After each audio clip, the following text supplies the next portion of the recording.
ತೆಂಗಿನ ಹೂವು ಏಕೆ ಬೇಕು? ತೆಂಗಿನಕಾಯಿ, ತೆಂಗಿನ ನೀರಿನ ಉಪಯೋಗಗಳು ಎಲ್ಲೆಡೆಯೂ ಪ್ರಸಿದ್ಧ. ಆದರೆ ತೆಂಗಿನ ಹೂ ಯಾಕೆ ಬೇಕು? ಇದರಿಂದ ಏನು ಪ್ರಯೋಜನ? ತೆಂಗಿನ ಹೂ ರುಚಿಯಲ್ಲದೆ ಇನ್ನೇನಾದರೂ ಉಂಟಾ ಎಂಬಂತಹ ಪ್ರಶ್ನೆಗಳು ಹಲವರಿಗೆ ಇರಬಹುದು. ಅದನ್ನು ತಿಳಿದುಕೊಳ್ಳೋಣ. ಥೈರಾಯ್ಡ್ ಸಮಸ್ಯೆ, ಪರಿವರ್ತನಾ ಕಾಲದ ಸೋಂಕುಗಳಿಂದ ಸಂಪೂರ್ಣ ರಕ್ಷಣೆ ನೀಡುವುದು ತೆಂಗಿನ ಹೂ. ಥೈರಾಯ್ಡ್ ಸಮಸ್ಯೆಯಿಂದ ಬಳಲುತ್ತಿರುವವರು ತೆಂಗಿನ ಹೂವನ್ನು ಸೇವಿಸಿದರೆ ಥೈರಾಯ್ಡ್ ಗ್ರಂಥಿಯ ಚಟುವಟಿಕೆ ಸುಧಾರಿಸುತ್ತದೆ.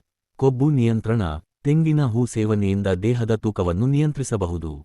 ಇದರಲ್ಲಿ ಕಡಿಮೆ ಕ್ಯಾಲೋರಿ ಇರುವುದರಿಂದ ತೂಕ ಕಡಿಮೆಯಾಗಲು ಸಹಾಯ ಮಾಡುತ್ತದೆ. ದೇಹದ ಕೊಬ್ಬು ದಹನ ಕ್ರಿಯೆಯನ್ನು ಉತ್ತೇಜಿಸುವುದರಿಂದ ಕೊಬ್ಬು ಸೇರುವುದನ್ನು ತಡೆದು ತೂಕ ತ್ವರಿತವಾಗಿ ಕಡಿಮೆ ಮಾಡಬಹುದು. ರಕ್ತದಲ್ಲಿನ ಸಕ್ಕರೆಯ ಮಟ್ಟ ನಿಯಂತ್ರಣ, ತೆಂಗಿನ ಹೂ ಇನ್ಸುಲಿನ್ ಉತ್ಪಾದನೆಯನ್ನು ಉತ್ತೇಜಿಸುತ್ತದೆ.